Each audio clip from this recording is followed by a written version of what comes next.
முளைக்கட்டின கொண்டக்கடலை சட்னி அரைக்க போகிறோம். அதுக்காக 2 நாளைக்கு முன்னாடியே கொண்டக்கடலையை இது மாதிரி முளைக்கட்டி வச்சுருக்குறோம். அப்புறம் தேங்காய்,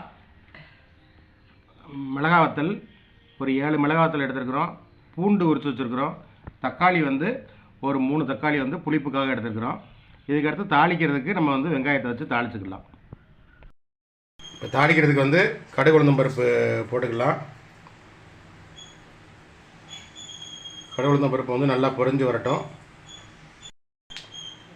இப்போ தாளிக்கிறதுக்கு கருவேப்பிலை போட்டுக்கலாம். சின்ன வெங்காயம் வச்சுருக்கோம். சின்ன வெங்காயம் தாளிச்சிக்கலாம்.